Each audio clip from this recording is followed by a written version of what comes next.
So how do you feel about the original 1931 Frankenstein becoming public domain in a few more years? I think Universal Studios will have a nervous breakdown. Yeah, probably, yeah. You know, especially considering that the original was one of their biggest hits. Well, yes, it is, and they have not treasured it as they should have. And what year does it become, PD? I believe 2027, so around there, I believe. It may not be exact, but I'm pretty sure it's somewhere around then. I hope I live that long. Yeah, well, one way to see is to do it. Yeah. All right, so my first question is, so in 2027, the 1931 Dracula and the 1931 Frankenstein are going to become public domain, which will be huge. So I was just wondering, what are your thoughts on that?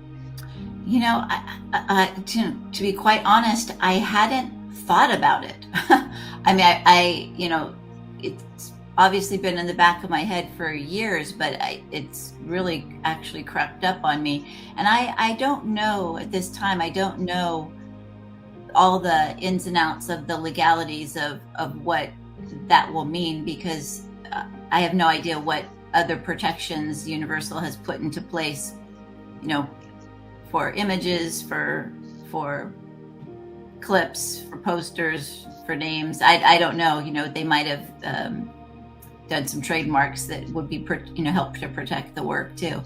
So I don't know. I mean, in some ways, being that, you know, our family owns the rights to Bela Lugosi's name and likeness, and we've taken it very seriously to protect those rights.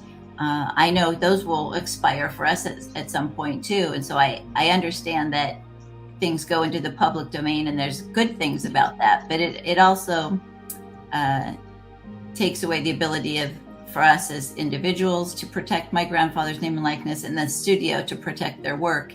So I can see the pros and cons on both sides. Right. But I understand that it's the law, and it's going to happen. So we'll just have to see.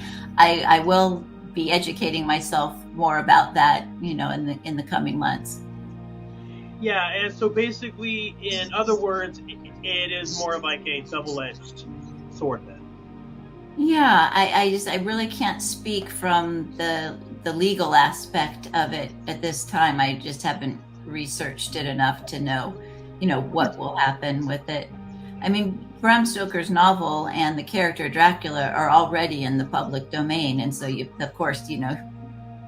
see that recreated over and over again. So I'm not sure really what effect, in pop culture or in the film world, Dracula and Frankenstein being in the public domain will have. I think it would probably be more an effect on the studio itself. Yeah, as far as my understanding goes, the 1931 Frankenstein is just, as far as I know, what Universal trademarked is just the iconic green skin. Say if somebody were wanting to do a sequel to it, legally they can, but they would just have to have the monster be gray. Or it can't be that specific shade of green. Yeah. I am not 100% sure about that. I know there's something with Jack Pierce's makeup with the bolts and the scars and that. So I'm not exactly sure what that is. It's hard to. That's I'm sure there's a lot of gray area in that. Yeah, I mean, I think it could honestly be a blessing though in some ways, just because I mean, it's hard to find the Dracula, Frankenstein, on streaming services sometimes, because that's how people watch movies now. Yeah. And so you could probably easily find it on Tubi then, so.